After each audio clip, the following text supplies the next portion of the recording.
Hey, welcome back to the Count Up to 500 UCRs. Now, it is the night before Christmas, and what we have here is kind of a concept attire for this individual.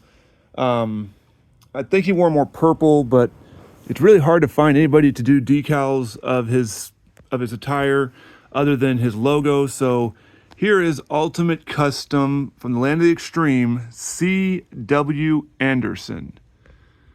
Now he's not somebody who's relatively known. You have to definitely know from the if you have the ECW video game, he was on that. He did have a small stint, I think, in the new revived ECW for a little bit, but didn't really go anywhere. That was his logo, the C with the W thing. So adding that. Now, of course, all it was finding the head, and I want to say the head was from Mark Crotran, painted by Cujo, and then decals from Curb Stomp, and then I used just some generic white decal I had left over from a different thing to paint a stripe down the, or to put a stripe down the side. White knee pads, and then boots that kind of had little silver divots. He, I think, had kick pads, but also had boots at times.